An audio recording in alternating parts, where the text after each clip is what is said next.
Hello. Hello जी सत साहेब। सत साहिब जी। मैं मुल्कदास बोल रहा हूँ, जिला अलवर, कठुमर ग्राम से, राजस्थान से। जी बोलिए।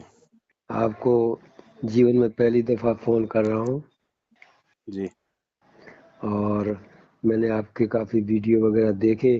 फ़ोन नंबर ही नहीं मिलता था पहले तो मुझको।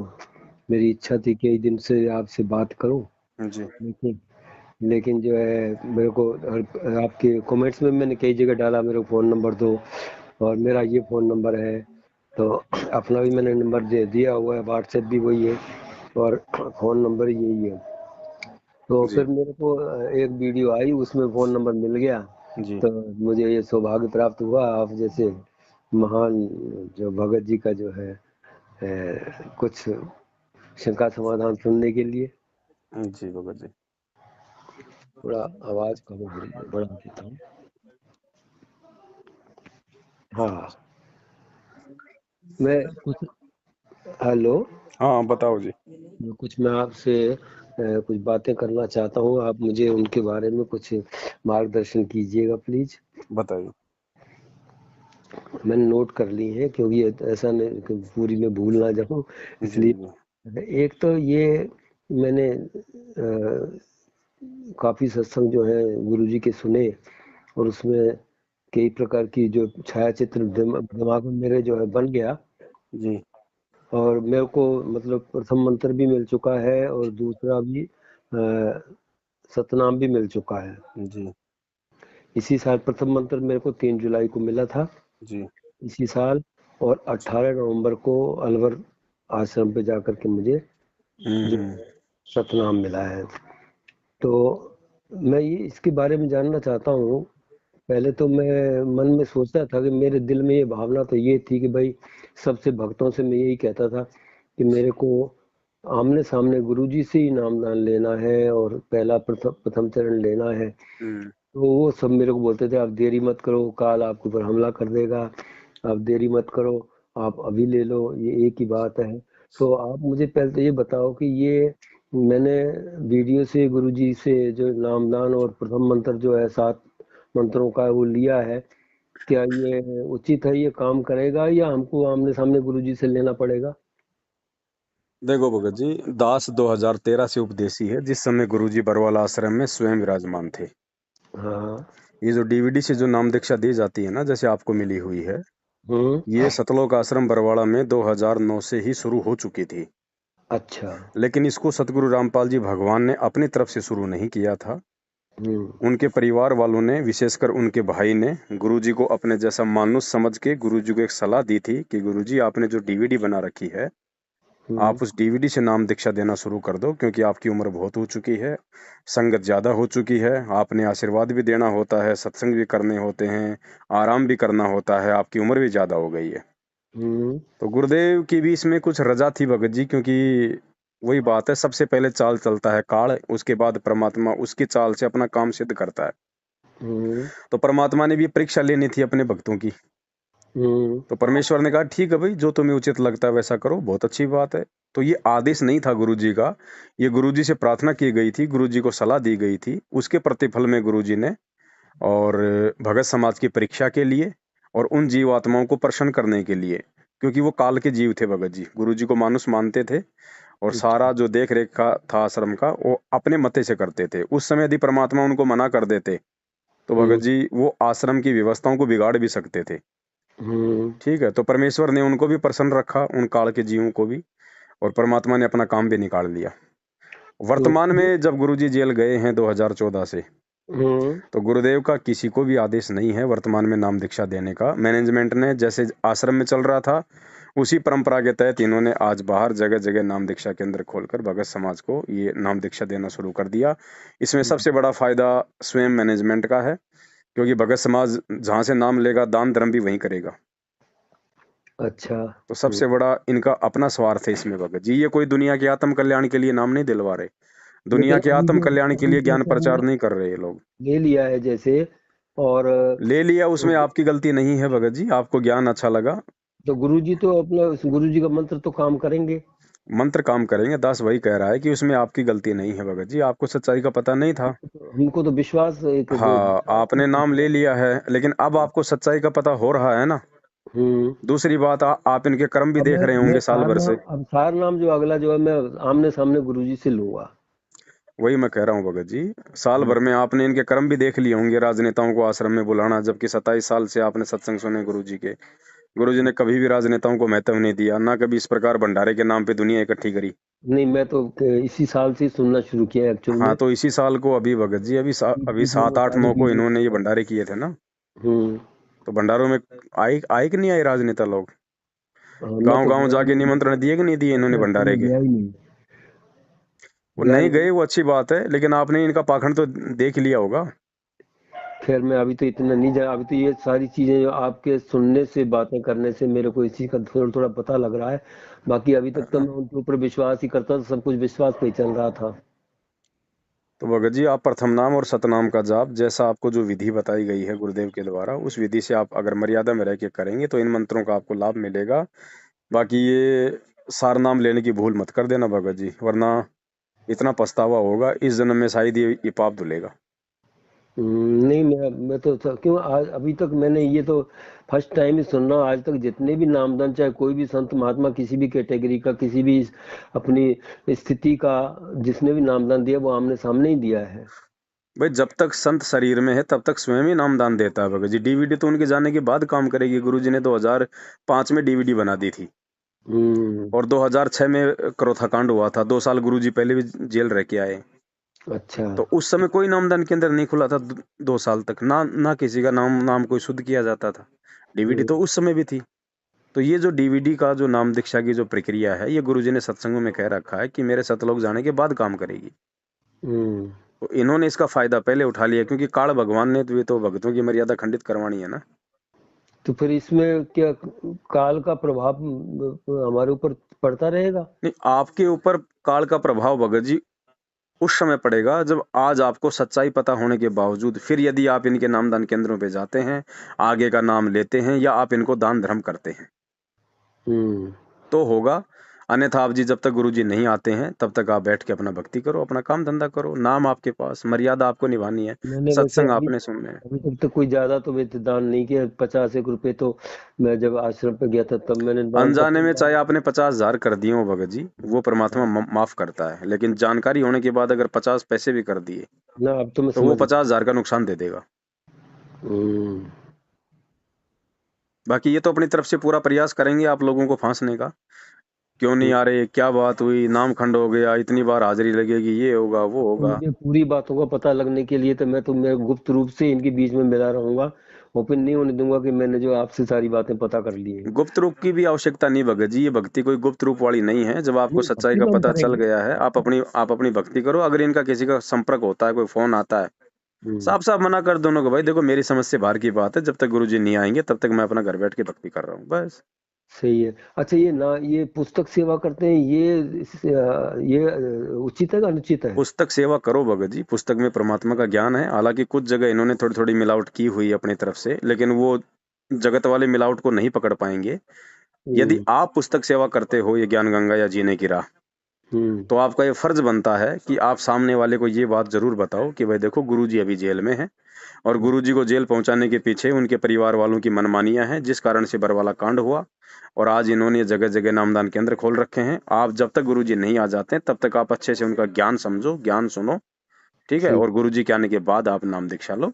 और परमात्मा ने बोल रखा है कि मेरे सत्संग सुन के, हम्म। अगर मेरे सत्संग सुन के यदि कोई आन उपासना छोड़ देता है, हम्म। और तो परमात्मा उस आत्मा को 70% लाभ देता है। 70% जो केवल सत्संग सत्संग सुनता है। अब हमें दिक्कत बड़ी जबरदस्त आई हुई है। हम पहले चलते थे प्रजापिता ब्रह्मा कुमारी ईश्वरीय विश्वविद्यालय में, जी हम दोनों पति पत्नी। जी तो अब जब से हमें ये पता चला कि भाई तो ये ज्ञान ऊंचा है, और एक एक चीज श्लोक लिखा हुआ, मैं गीता की पुस्तक साथ में रख के और गुरु जी की किताब ज्ञान गंगा पढ़ी, और उससे पहले मेरे को वो एक और है, गीता तेरा ज्ञान अमृत, हम्म वो पढ़ी। तो उसके बाद मैंने एक अड़गड़ानंद जी की गीता है उसकी व्याख्या, और एक ये और भी साधारण गीता है, उसमें सब रख करके सामने, और मैं श्लोक से श्लोक मिलाता था। फिर जो वेदों के श्लोक जो दे रखे हैं वो मैं, हम्म। हमारी एक लाइब्रेरी है, हमारे एक शास्त्री जी हैं, उनके पास जाके वहां जाकर के खोज किया मैंने। उनके पास कुरान शरीफ भी, सारे धर्मों की किताबें, उसमें देखा, मेरे को सब कुछ सही मिली, तो मेरे को विश्वास हो गया। लेकिन खुद वो लाइब्रेरी रखने वाले हैं, उनको विश्वास नहीं हुआ। वो तो बोलते हैं भगवान तो निराकार है, देखो पर भगत जी, समझ उनका तो में अपना नहीं धंधा पड़ता। है, हम्म। उनका बिजनेस है। कल को वो अगर नाम दीक्षा ले लेंगे तो उनकी पुस्तकों को वो रख ही नहीं सकते, ना किसी को दे सकते। हाँ, सही बात है। दूसरा, ये ज्ञान भगत जी हर किसी के समझ में आ जाए ऐसा जरूरी नहीं है। इसके लिए जन्म जन्मांतरों के मजबूत भक्ति संस्कार चाहिए होते हैं। और मैं तो आपको सच बताऊं, 18 साल की उम्र से ही, जब मेरा विवाह ही नहीं हुआ था, तभी से ही मेरे पूर्व जन्म के कुछ ऐसे संस्कार थे कि मैं खोज में था। मैंने खोज करना शुरू कर दिया था कि सत्य परमात्मा कौन है, और सतगुरु कौन है, जी। बड़ा से बड़ा मुझे से ऊंचा से ऊंचा ज्ञान लेना है। और मैंने कहीं भी रुकना नहीं है, जब तक मेरे को, मैं एक खूटे से बंधा ही नहीं कभी भी, सभी के ज्ञान देखे, सभी के लिए, और चक चक करके आगे बढ़ता गया, आगे बढ़ता गया। अब यहाँ आकर के मैंने देखा है तो मेरे तो पूरा ही, यानी कि एकदम जीवन में एक एक विस्फोट हो गया, क्रांति आ गई कि ये तो हमको आज तक किसी ने बताया ही नहीं। देखो, ज्ञान सच्चा है, नाम सच्चा है, परमात्मा सच्चा है, इसमें कोई दो राय नहीं है। सुई की नोक रखने जितना भी दोष नहीं है। हम्म। और आप परमात्मा की अधिकारी आत्मा थी, इसलिए परमात्मा ने आपको किसी भी तरीके से अपनी शरण में ले लिया और समय रहते आपको सच्चाई से भी परिचित करवा दिया। अब भगत जी, आप ज्ञान आधार से अपना नेक नीति से काम धंधा करते हुए मर्यादा में रह के भक्ति करो। हमें बीच में किसी एजेंट की जरूरत नहीं है। दान धर्म करना है, गुरु जी के आने के बाद करेंगे। फालतू में पाखंडों में अगर किसी का सहयोग करेंगे, मर्यादा टूटेगी, कल को फिर नुकसान होगा, फिर हम परमात्मा में दोष देखेंगे। सही बात है। अच्छा, कुछ और मैं बातें आपसे पूछना चाहता हूँ। ये जो सतयुग में, ये चारों युगों में कबीर जी आए थे, जी। तो सतयुग में जैसे त्रेता की तो लीला हमको सत्संग में सुनने को मिली है, द्वापर की भी मिली है, कबीर जी की, और कलयुग की भी कबीर जी की लीला सुनने को मिली। लेकिन सतयुग वाली कोई ऐसी कोई लीला है कि जो सत सुकृत के नाम से, जो उन्होंने जब वहां पर प्रकट हुए थे? सेम टू सेम बताई परमात्मा ने चारों युगों में। वो कमल के विकसित फूल पे आते हैं और निसंतान जो दंपत्ति होती है वो उनको उठा के ले जाती है, कुंवारी गायों से उनकी परवरिश होती है। सेम लीला है परमात्मा की। अब ये- अब सतयुग में वो कौन सी आत्मा थी, वैसे तो परमात्मा ने बता रखी है, हम्म, लेकिन फिर भी भगत जी, हमें उन बातों को जान के कोई ज्यादा फायदा नहीं है। सही है। है कि नहीं? ऐसे तो परमात्मा का बहुत ज्यादा पुराना इतिहास है भगत जी। हम अगर उसको जानने लग गए तो वर्तमान में हमें जो ज्ञान आवश्यक है, जो मर्यादा आवश्यक है, वो हमारे लिए भगत जी महत्वपूर्ण हाँ, बिल्कुल बिल्कुल। है कि मैं नहीं? बाकी वैसा कुछ परमात्मा बीच बीच जानता में भी जिक्र नहीं था। करते रहते हैं। अभी आपको साल भरी हुआ है, आप सत्संग सुनते रहेंगे, बीच बीच में वो जो दृष्टांत है वो आते रहेंगे भगत जी। अच्छा, इनका भी दृष्टांत है कोई, सत सुकृत का भी? हाँ भगत जी, है ना, एक विद्याधर नाम का ब्राह्मण था और दीपिका उसकी पत्नी थी, परमात्मा ने बता रखा है। अच्छा अच्छा, वो फिर कभी सीडी में आ जाएगा, अपने आप आ आ जाएगा। जाएगा भगत जी, आ जाएगा। अच्छा, एक दूसरा है, जैसे काल का रोल है क्षर क्षर ब्रह्म का, और परम अक्षर ब्रह्म का रोल है स्वयं पूर्ण ब्रह्म परमात्मा का, कबीर जी का। इसी प्रकार एक तीसरा जो बीच का रोल मेरे को कहीं पढ़ने को सुनने को नहीं मिला, जो अक्षर ब्रह्म है, हम्म। उनका उनका क्या रोल है ब्रह्मांड में? अक्षर ब्रह्म का हमारी भक्ति से कोई लेना देना नहीं है भगत जी। उसका अपना अलग राज्य है। अच्छा। उसका मंत्र हम केवल इसलिए जाप करते हैं, जो सतनाम का जाप मिलता है। दूसरा जो मंत्र है परमात्मा ने वो अक्षर ब्रह्म का बताया।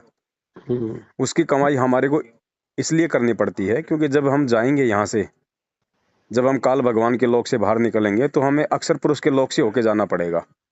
अच्छा। ठीक है? तो हमने उसका वो ऋण चुकाना पड़ेगा, क्योंकि हम उसके जमीन काम में ले रहे हैं। जैसे आपने दिल्ली से आपने गाड़ी भरी हम्म। और आपको गुजरात जाना है, हम्म। तो माल तो आपने दिल्ली से भरा, सही है। तो आपको दिल्ली से मतलब है। आपने हम्म। खाली करना है आपने गुजरात में, तो आपको गुजरात से मतलब है। हम्म। बीच में आपको राजस्थान से होके जाना पड़ेगा। तो हम्म। राजस्थान में भी टोल टैक्स लगेगा ना, क्योंकि आप राजस्थान की सड़क यूज कर रहे हो।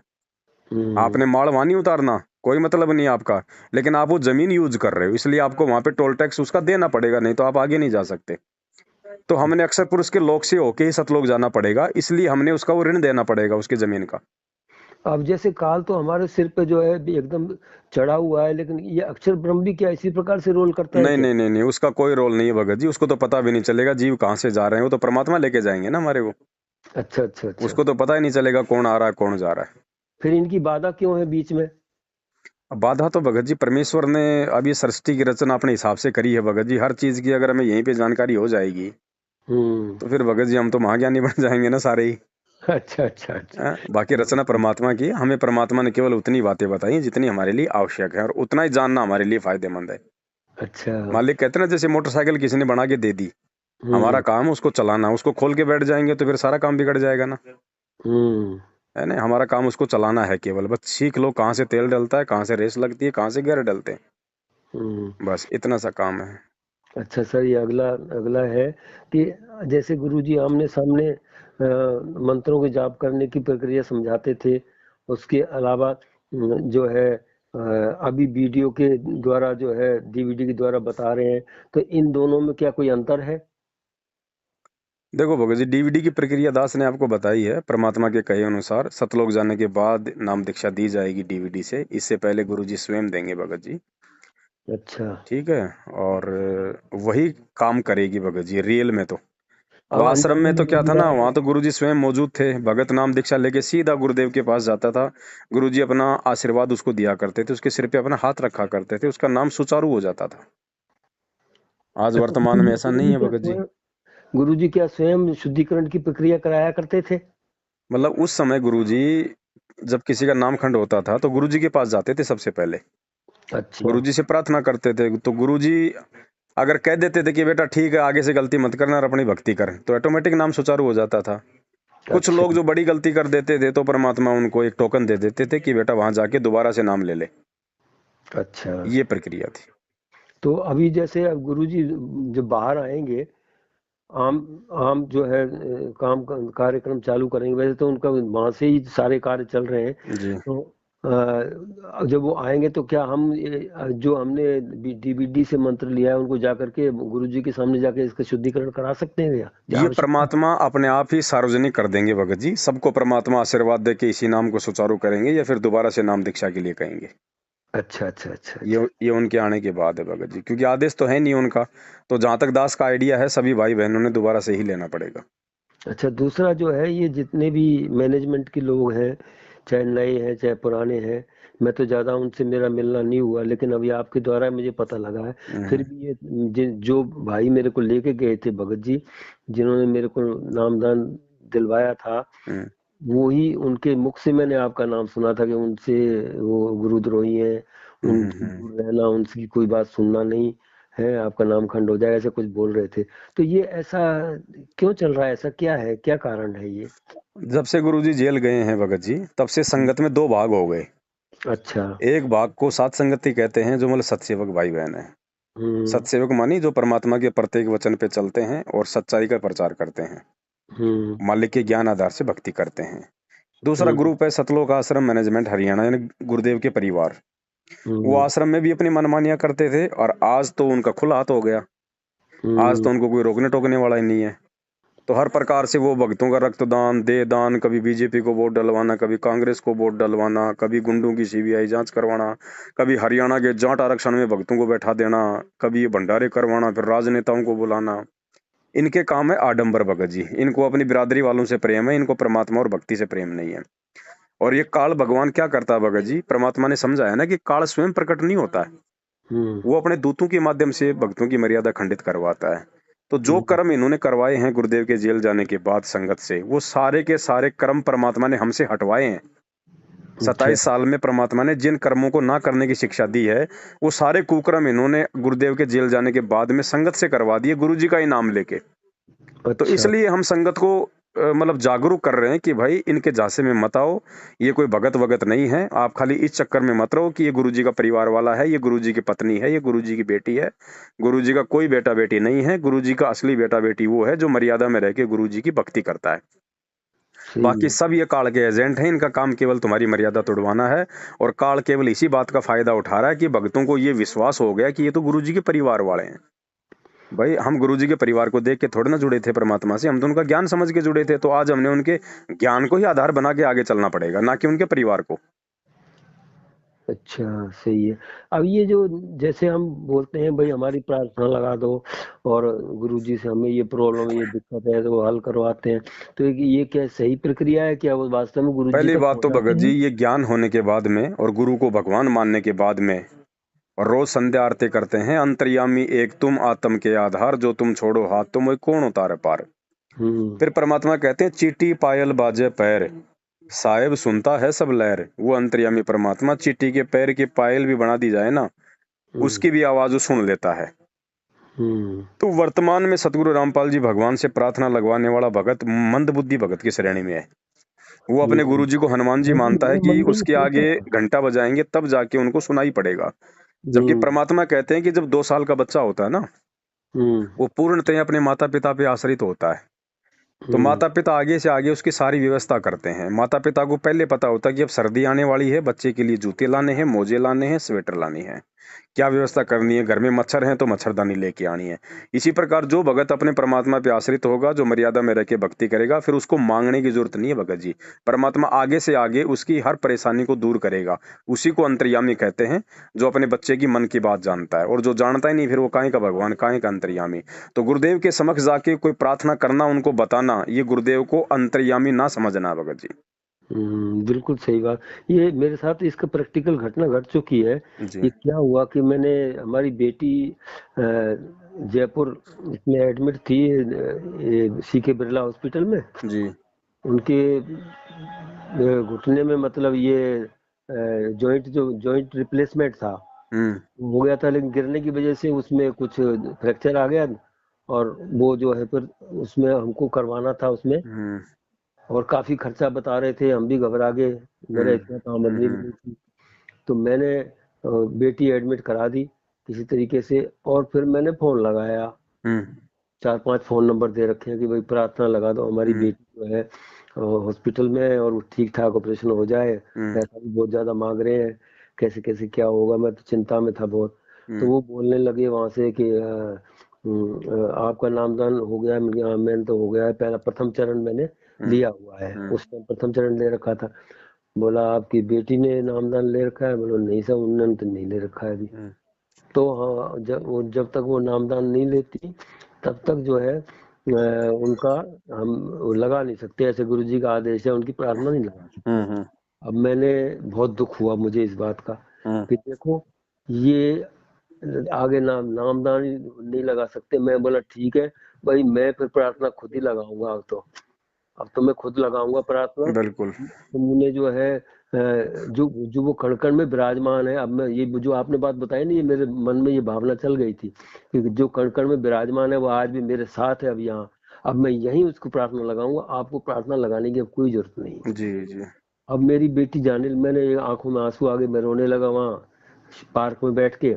हम्म उसके बाद में फिर वहाँ काफी देर बैठा रहा, गुरुजी का सत्संग भी सुनता रहा। हम्म मन में सोचता रहा कि गुरुजी ये क्या है, पता नहीं आप तक ये बात पहुंचती है कि नहीं पहुंचती है, कि आपके निर्देश है कि नहीं है। हम्म फिर भी मैं जो है जितना मुझे तो अभी इतना ज्ञान नहीं है, मैं तो शुरुआत में प्रथम चरण में ही हूँ गुरुजी। हम्म तो मैं फोटो लेकर के गुरुजी का, और जो बेटी हमारी जाने लगी वो हम्म इनके बारे में कुछ नहीं जानती। हम्म जब ऑपरेशन थिएटर में ले जाने लगे तो मैंने अलग से, हमारी घरवाली थी वो तो उसकी विरुद्ध है, हम्म तो मैंने उन वो उस समय वहां नहीं थी।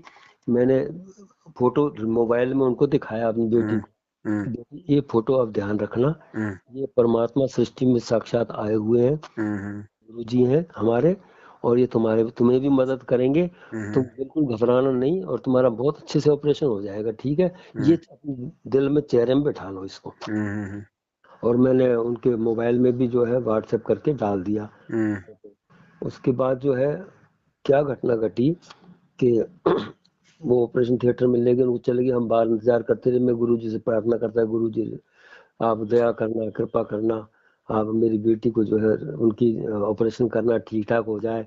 और बहुत दिक्कत है, उनके चारों, दोनों तो हिप रिप्लेसमेंट है, दोनों घुटने रिप्लेसमेंट है। अब बाथरूम में गिरने से ये एक घुटने का चक्कर पड़ गया दोबारा। अब वो दोबारा से डॉक्टर ने बोल दिया था ये चेंज, दोबारा से चेक होगा, चेंज होगा, ये टेढ़ा जुड़ा है प्लेट। अब क्या हुआ वहाँ जो है, हमारी बेटी ने ऑपरेशन से आने के बाद पूछा, मैंने जब पूछा, वो बताती है कि डॉक्टर साहब आए और वो मुझे बोलने लगे कि बेटी आपने मुझे बुलाया ना, देखो मैं आ गया हूँ। अब तुम्हारा सब कुछ ठीक ठाक कर दूंगा, चिंता नहीं करना। और शक्ल का डॉक्टर साहब की थी, डॉक्टर साहब का स्वरूप था कि बेटी देखो मैं अब आ गया हूँ और तुमने मुझे याद किया और मैं जो है अब तुम्हारा सब ठीक ठाक कर दूंगा।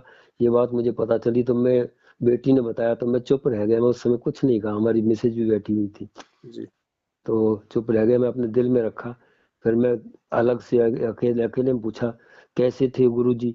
बोले ने वो कैसे, किसने कहा था? वो बोले डॉक्टर साहब ने कहा था मैं आ गया हूँ। तो ऐसे तो कभी डॉक्टर तो बोला नहीं करते, आते हैं अपनी ड्यूटी करते हैं अपना काम करते हैं। हम्म। तो मैंने ये अनुमान लगाया हो सकता है गुरुजी जो है रूप बना करके और उनके अंदर अब शक्ति प्रकट गुरुजी को, उनको हम्म। जो गाइड जो है डॉक्टर को भी पूरे गुरुजी गाइड कर रहे थे और सारा डायरेक्शन दे रहे थे ऐसे ऐसे करना है। अब एक घटना क्या घटी, वो प्लेट जो है डॉक्टर ने सीधी कर दी हम्म। और मेरे को बताया कि आपके 45,000 रुपये बच गए हैं डॉक्टर साहब ने। और ये प्लेट जो है वही प्लेट काम आ गई है, सिर्फ स्क्रू का आपको चार्ज देना होगा। हम्म। प्लेट सही है, अभी तक काम कर रही है। उसको मैंने सीधा करके लगा दिया है और सही है, अब वो काम चल रही है, ठीक चल रही है। तो मैंने वहां पर ये घटना से ये अनुमान लगाया कि देखो गुरुजी जो है, जो कण कण मैं कहाँ तो प्रार्थना लगाया तो वो मना कर रहे थे, कहाँ आकर के थोड़े पैसे मेरा, जहाँ 1,40,000 बोल रहे थे, वहां मात्र 98,000 में मेरा काम हो गया। देखो भगत जी, इसमें दो तीन बातें हैं ज्ञान आधार से आपको समझने की आवश्यकता है। हम्म। सबसे पहली बात तो ये कि अनुपदेशियों की प्रार्थना ये लोग इसलिए नहीं लगाते हैं क्योंकि परमात्मा ने अनुपदेशी व्यक्ति का जो दान है ना, वो हाँ। लेना वर्जित कर रखा है। तो इनको अच्छा। पता है कि अगर इसकी प्रार्थना लगाएंगे तो कुछ दान धर्म तो कुछ आना नहीं हमारे को। अगर सही। कोई नाम उपदेशी होता उसकी तो तुरंत लगा देते और कह देते कि गुरु जी का आदेश है, पाठ करवा दो, ज्योति करवा दो।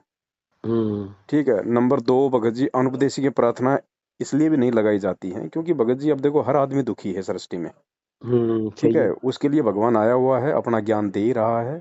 अब ज्ञान समझ के लोगों ने परमात्मा की शरण में आ जाना चाहिए ताकि बिना मांगे परमात्मा सबके दुख दर्द को दूर करे। अब अगर हाँ। ऐसे अनुपदेशों की प्रार्थना लगाने लग गए तो भगत जी पूरी पूरी दुनिया दुखी है फिर। भाई सही है। परमात्मा को और भी तो काम है।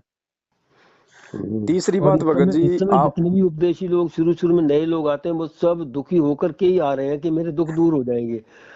ले, मुख्य उद्देश्य उनका यही होता है लेकिन पहला। वो तो उपदेश ले लेते हैं ना, उपदेश लेने के बाद तो परमात्मा उनको राहत देता है। अब जिसने कनेक्शन लिया ही नहीं तो उसके घर में लाइट कहाँ से आएगी, आप चाहे कितनी प्रार्थना करो। सही बात है। ठीक है। तीसरी बात ये भगत जी, ज्ञान हो जाने के बाद में प्रार्थना लगानी भी नहीं चाहिए, चाहे उपदेशी हो चाहे अनुपदेशी हो, सब उस परमात्मा की आत्माएं हैं। जब हम्म। महाभारत के युद्ध में टटीरी पक्षी के अंडे जब वहां पे रखे थे और उसने देखा कि आज तेरे बच्चे मरेंगे, तो उसने भगत जी कौन से नामदान वाले से उसने प्रार्थना लगवाई थी? कौन था उसका एजेंट भगत जी? उसने अपनी आत्मा से प्रार्थना लगाई थी। सही तो है। परमात्मा ने इंद्र के हाथी का 88,000 मन का घंटा तोड़ के महाभारत के युद्ध में उसके बच्चों की रक्षा की। कोई एजेंट नहीं था ना उसका। हम्म। मीराबाई ने जब जहर पिया तो भगत जी वो कौन एजेंट बना था बीच में? उसने आत्मा से पुकार करी थी, परमात्मा ने अमृत बनाया ना। जब प्रहलाद बिल्कुल। भगत को गर्म तेल के कढ़ाई में डाला गया, उसने कौन से एजेंट के थ्रू भगत जी प्रार्थना लगवाई थी? उसने आत्मा से पुकार करी थी ना। आज हम्म। भी वही परमात्मा इस धरती पे है, लेकिन हम लोग आत्मा से पुकार नहीं करते, हमने एजेंट बना लिए। हम्म। चौथी बात भगत जी, आपने अपनी बच्ची के लिए जो प्रार्थना की थी कि परमात्मा ये ठीक हो जाए, ये हो जाए, ये आपकी गलती है भगत जी। अच्छा। आपने जो प्रार्थना करी है ना, हम्म। और आपकी बच्ची ठीक हो गई, परमात्मा को आना पड़ा, हम्म। इसमें भगत जी आपकी भक्ति बर्बाद हुई है। अच्छा। इसमें आपकी भक्ति गई है। परमात्मा ने इसका तरीका बताया है कि हम्म। आप अपने बच्चों के लिए प्रार्थना जरूर करो, लेकिन उनको नाम से जोड़ने की प्रार्थना करो कि परमात्मा ये बालक है, आप ही का है, नादान है, अभी इसकी समझ में नहीं आ रही, आप इसको भी अपनी शरण में लो। ये प्रार्थना तो आपकी जायज है। आप हम्म। अपने बच्चे के दुख तकलीफ की प्रार्थना यदि करते हो और वो यदि परमात्मा सुन लेता है तो भगत जी वो आपकी भक्ति से परमात्मा उसकी सहायता कर रहा है, यानी आपकी भक्ति बर्बाद हो रही है वहां पे। अच्छा। तो हमने ये गलती बिल्कुल भी नहीं करनी है, भूल के हाँ भी तो भगत जी। हमने मैंने स्वयं सतलोक मुझे जाना पता है। नहीं था इस बात का, ज्ञान हम भी नहीं अपनी था। भक्ति को यहीं पे बर्बाद करते रहेंगे, अपने अपने टायर की हवा हम दूसरे के टायर में डालेंगे तो क्या होगा भगत जी? हम्म। तो सही इसके लिए बात। तो आप जी गुरु जी को दंडत करके समय याचना मांगना। ठीक है और बिल्कुल। बाकी भगत जी, एक बात बताओ, हम्म। आपकी बच्ची परमात्मा की आत्मा है, यदि मालिक ने उसको अपनी शरण में लेना है, उसका संस्कार है, भगत हम्म। जी वही रक्षा करता हुआ आ रहा, आज से पहले भी वही करता आ रहा था, आगे भी वही करेगा, हम चाहे कहें चाहे ना कहें। आज तो आपने प्रार्थना कर ली, और आप यदि उसको पैदा करते मर जाते तो भी आपकी बेटी की रक्षा तो होनी थी ना। फिर सही कौन कर रहा था, किसकी प्रार्थनाओं पे कर रहा परमात्मा बिल्कुल बिल्कुल। है? वो सब उसकी आत्मा भगत जी। ये तो इन लोगों ने बांट दिया लोगों को कि तुम जगत वाले हो, तुम भगत वाले हो। अरे ये तो विचार करो, जितने भी भगत हैं सारे पहले जगत ही तो थे। अभी और आपने तो जगत मुझे में रहते सहते उनके हाईलाइट ऊपर कर जो दिया। भी, उस जगत में आ, रहते सहते उनके ऊपर जो भी तकलीफ आ रही थी वो कौन दूर कर रहा था? आपने तो ये बात मेरे को बिल्कुल सही बता दी, लेकिन अगर यही बात मैं ये मैनेजमेंट को बताता हूँ, वो तो पब्लिसिटी करके वहाँ सत्संग में मेरे को खड़ा कर देंगे माइक लेकर के। बताओ आपके साथ कैसे कैसे क्या हुआ था। देखो भगत जी, ये लोग ना इतनी बातें सुनते हैं ना इतनी बात ये करते हैं, क्योंकि ना इनको पता है इन सब बातों का। इनको हम्म केवल अपने धंधे से मतलब है। जितना इनको दिशा निर्देश दिया गया है उतनी ये बात करते हैं। रही बात ये आश्रमों में प्रार्थना लगाने की, भगत जी लाखों की संगत है। दिन हम्म में कम से कम 1,000 लोगों की प्रार्थना लिखी जाती है। हम्म गुरुजी बैठे हैं जेल में, सप्ताह में 2 बार मिलाई होती है। एक सप्ताह में एक दिन तो वकील मिलते हैं, वकील तो अपनी वकालत का काम करेंगे। एक हम्म दिन उनके परिवार वाले मिलते हैं, 20 मिनट का समय मिलता है। 20 मिनट में 10 मिनट तो परिवार का रोना धोना ही नहीं होता पूरा। गुरुजी उसने ये कह दिया, उसने वो कर दिया, उनकी आपस का राग द्वेष ही पूरा नहीं होता। बच्ची गुरुजी के पास में 10 मिनट, चलो हम हम्म पूरी की पूरी 20 मिनट दे देते हैं। अगर हम्म आप एक भगत की प्रार्थना लगाओगे तो 1 मिनट बताने में, 1 मिनट गुरुजी को बताने में, 20 मिनट में कितनी प्रार्थना लगी? 20 प्रार्थना लगी भगत जी।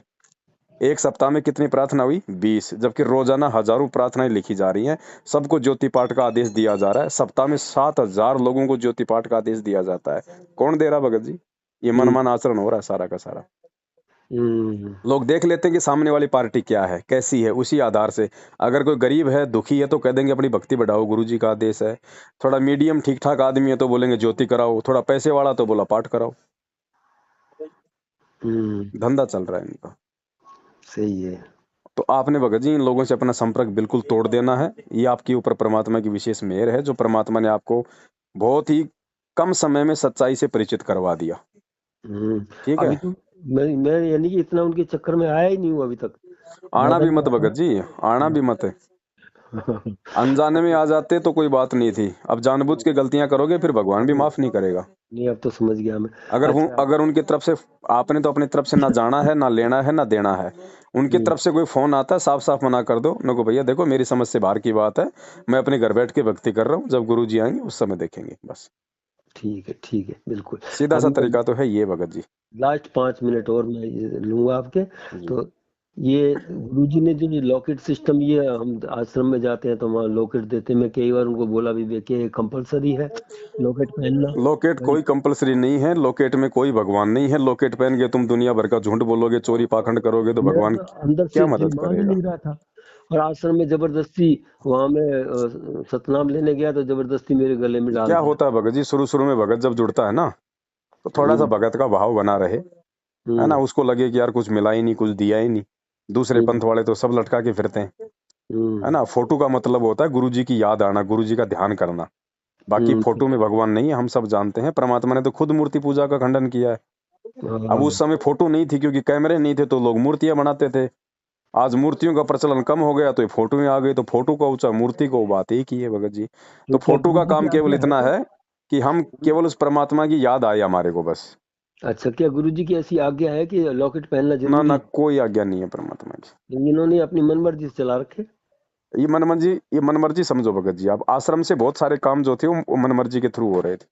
हम्म अब यहाँ उसके 27 साल पहनने का से परिणाम क्या निकला। गुरु जी के किसी भी सत्संग में ऐसा कोई आदेश नहीं है कि हम्म, लॉकेट पहनना आपके लिए कोई जो है वो जरूरी है। आप पहनो तो कोई दिक्कत नहीं, ना पहनो तो कोई दिक्कत नहीं। अब क्या है, उनका कहना मान के चलो, मैंने पहन लिया, उनकी बात रख ली। पहन के मैं यहाँ घर आया, हमारी मिसेज तो विरोध करती है और वो इस चीज को नहीं मानती। बोला एक ही जगह रहो, दो दो जगह। मैं इधर ब्रह्मा कुमारी में चल रही हूँ, तुम उधर चल रहे हो। और इनके तो जेल वगैरह में वो काफी मतलब उनको भड़काया हुआ है। तो जिसकी वजह से वो मैंने कपड़े वगैरह उतारे, मैं भूल गया उसको उतारना। और अच्छा। उन्होंने देख लिया और वो तोड़ने लगी। ये क्या ले आया तू यहाँ से, इसका मतलब तुम आश्रम गए हो, अलबत् मेरे पीछे से झूठ बोला, मुझसे छुपाया। और वो तोड़ने लगी। मैं अपने आप उतार के रख देता हूँ और नहीं पहनूंगा मैं। चलो देखो ठीक भगत है। जी, बात ऐसी है। हम्म आप जो ये काम कर रहे हो ना, ये भी वैसे एक प्रकार से मतलब दोगलेपन में आता है, जो भक्ति मार्ग में नहीं चलता है। आप हम्म। अपनी पत्नी का सामना करो भगत जी। आप कोई गलत काम नहीं कर रहे हो, आप जबरदस्ती उससे भक्ति नहीं करवा रहे हो। उसको समझ में आ रहा है वो अपनी भक्ति कर रही है, आपको समझ में आएगा तो आप अपनी भक्ति करोगे। इतना तो आपने संघर्ष करना पड़ेगा। हाँ, इतना तो साफ मैं साफ कह रहा बोलना हूँ। पड़ेगा कि है कि देखो नहीं? जी, मुझे जो समझ में आया मैं कर रहा हूँ, मैं आपको मना नहीं कर रहा। आप चाहे ब्रह्म कुमारी पूजो, चाहे वो राम कुमारी पूजो। मैं जो हम्म। भक्ति कर रहा हूँ वो मैं मेरी समझ से कर रहा हूँ, मैं आपकी भक्ति में बाधा उत्पन्न नहीं कर रहा हूँ। तो ये तो भगत जी आपने देखो संघर्ष करना पड़ेगा। अगर आप ये डर डर के इस प्रकार से काम करोगे तो भगत जी ये परमात्मा के प्रति अविश्वास में आता है। मैं थोड़ा सा इसलिए डर जाता जब हूँ वो भगत काल जी। की भक्ति करते हुए इतनी ज्यादा दृढ़ है, तुम्हें हाँ, डरा रही है, धमका रही है, आपको तो भगत जी परमात्मा की भक्ति मिली हुई है, आपको किस बात का डर है? मैं सिर्फ इसलिए थोड़ा सा वो हिचक जाता हूँ कि घर में अशांति हो रही है, घर शांति भगत जी बनी उसका रहे। नहीं है क्या? शांति उसको नहीं चाहिए क्या? वो क्यों करती है जबरदस्ती? हाँ, सही है। घर उसका नहीं है क्या? उसको नहीं चाहिए कि शांति भगत जी? आपके अकेले की जिम्मेदारी थोड़ी है। और आपका उन्होंने काम है, आपका जो काम है, जो जिम्मेदारी है वो आप अपनी निभा रहे हो। बाकी अपने आत्म कल्याण के लिए आपको पूर्ण अधिकार है कि आप किसकी भक्ति करना चाहते हो। सही है। आत्म कल्याण के मामले में गुरुजी ने साफ साफ बोल रखा है कि ना तो माँ की बात माननी है, ना बाप की माननी है, ना अपनी पत्नी की बात माननी है। कल को अगर उसकी बात मान के अगर मैंने भक्ति छोड़ दी या भक्ति ऐसे करी नहीं करी और कल को यदि गधे बन के खड़े हो गए, वो पत्नी आपकी योनि छुड़वा देगी क्या? हम्म। तो भगत जी ये तो आपने थोड़ी सी दृढ़ता लानी पड़ेगी अपने अंदर, चाहे पत्नी हो चाहे पति हो। आत्म कल्याण के मामले में तो बिल्कुल सिदम सीध चलो। नाराज होती है होने दो, घर छोड़ के जाए तो जाने दो भगत जी। आपका आपका अगले का, आपका केवल अकेले का बिगाड़ नहीं होगा। सही है। और परमात्मा के लिए जो जो जो इतना संघर्ष करता है, फिर परमात्मा उसका कुछ बिगड़ने भी नहीं देता। वरना फिर भक्ति की क्या आवश्यकता है? फिर मालिक कहते हैं जय हमरा भक्त पछोड़ी होई, तो हमरा नाम न लेवे कोई। अगर मेरे भक्तों पे आपत्ति आ गई भक्ति करते करते, तो मुझे कौन याद करेगा फिर? तो हम हम्म। हिम्मत करेंगे तो परमात्मा उसकी बुद्धि फेर देगा। रिमोट तो मालिक के हाथ में है ना। सही है। तो हिम्मत आपने करनी पड़ेगी भगत जी, स्पष्ट बोलो। बिल्कुल ऐसा ही इस करूंगा मैं मामले में तो। नहीं, ये मैं इस सिर्फ जो है मामले में अगर हमने शांति थोड़ी के लिए बहुत भी अगर बोलूंगा, आनेकानी शांति। कर दी दिक्कत हो जाएगी। हाँ, नहीं मैं तो प्रार्थना तो करता रहता हूँ भगवान से, भगवान जी इनको भी थोड़ा सा सन्मार्ग पर लाओ जो है। ये काल के चक्र में मेरे को आपने निकाल लिया और इनको भी निकालो किसी जी तरीके से। जी जी जी। ये तो मैं कहता रहता हूँ गुरु जी से। अच्छा सर, लास्ट है अंतिम जे कि जो क्या हमारा ये जो बोलते हैं कि नामखंड हो गए, अगर हम शुद्धिकरण कराने जाते हैं, क्या ऐसे नामखंड होता है क्या? नाम कभी खंड नहीं होता परमात्मा का। परमात्मा कहते हैं साहिब का नाम अखंड है और सकल सब खंड। हम्म। सारी सृष्टि खंड खंड है, लेकिन परमेश्वर का नाम यानी परमेश्वर का वचन, परमेश्वर का शब्द हम्म। कभी खंड नहीं होता है। शब्द वैसे भी भगत जी अखंड होता है। हम्म। मर्यादा खंडित होती है। जो नियम दिए जाते हैं वो नियम टूट जाने से नाम अपना काम करना बंद कर देता है भगत जी। तो उसको फिर कराना पड़ता है दोबारा देखो स्टार्ट? अगर गुरुजी आश्रम में है जब तो उनके सामने जाके प्रार्थना करनी पड़ती है, फिर परमात्मा जो आदेश दे वो सिरोधारी है। आज हम्म। गुरुजी है नहीं, पीछे से इन्होंने मनमाना आचरण कर रखा है। और ये क्या नाम शुद्ध करेंगे? सबसे ज्यादा खंडित लोग तो खुद नाम शुद्ध करवा रहे हैं। इनसे हम्म। बढ़ के तो कोई खंडित है ही नहीं। जिनकी उल्टी हरकतों के चलते परमात्मा जेल में बैठे हैं, जिनकी उल्टी हरकतों के चलते भगत समाज की नित नई मर्यादा खंडित हो रही है, ये क्या नाम खंड करवाएंगे? ये तो खाली एक नाम, खाली नाम शुद्धिकरण का खाली एक वो ठप्पा लेके बैठे हैं बस। बाकी सबसे ज्यादा खंडित लोग तो ये स्वयं है। ये जब कांड, जब बरवाला कांड हुआ था, करौता कांड हुआ था, उस समय ये मैंने भी एक बार जो है इसके बारे में विचार किया था। ये कैसे यानी कि गुरुजी के शिष्य हैं जो ऐसे मार धाड़ करके जो है, ऐसा तो गुरुजी कभी सिखाते नहीं, संत तो कभी नहीं किसी को खून खराबा करने के लिए बोलते। ऐसा हुआ तो हुआ कैसे? या तो वो शिष्य नहीं है, ऐसा शिष्य तो होते नहीं। देखो भगत जी, भगत समाज बेचारा भोला होता है। हम्म। वो अगर इतना ज्ञानी हो जाए तो फिर बात ही क्या है भगत जी? 4 युगों से काल का दाव थोड़ा ना लगता। तो हम्म। गुरुजी के परिवार ने, उनके भाई ने भगत समाज को भ्रमित कर दिया कि गुरुजी का आदेश है, मैं कोर्ट में नहीं जाना चाहता और पुलिस आश्रम के अंदर नहीं आनी चाहिए। तो भक्तों को हम्म। बेचारों को काले कपड़े पहना के हाथों में लठ पत्थर डंडे पेट्रोल बम बंदूकें देके खड़ा कर दिया। अब भगत तो भगत जी भगवान के लिए मरने मारने को तैयार हो जाते हैं। यहाँ तो हम्म। लोग, एक जो पुलिस वाला है, फौज वाला है, उसको क्या मिलता है? उसको कौन सा भगवान मिल रहा है? 20-25 हजार की तनख्वाही तो मिलती है। जब उसके लिए वो अपनी जान की परवाह नहीं करता, और जब हम्म। आपको एक भगवान मिल गया, परमात्मा मिल गया, उसके लिए भगत जी आप पीछे हटोगे? तो इन्होंने भक्तों के भोलेपन का फायदा उठाया भगत जी। हम्म। बाकी तो भगत जी पुलिस वाले भी ज्ञान आधार से अपन देखें तो पुलिस वाले भी तो परमात्मा के बच्चे हैं। सही है। भगत भी परमात्मा के बच्चे। वो कौन सा निर्दयी बाप होगा जो अपने 2 बच्चों को लड़ा के प्रसन्न होगा? सारा का सारा खेल ये काल खेल रहा था भगत जी, क्योंकि गुरुजी के परिवार की शुरू से ही मर्यादा टूटी हुई है। वो गुरुजी को परमात्मा नहीं मानते, मानुष मानते हैं, और सारे काम उन्होंने अपनी मनमर्जी से किए, जिसका नतीजा ये बरवाला कांड था भगत जी। तो आपका निवास स्थान क्या जयपुर ही है? हाँ भगत जी, वैसे मेरा झुंझुनू जिला है, लेकिन मैं जयपुर में रहता हूँ। अभी मैं गुजरात में रहता हूँ फिलहाल।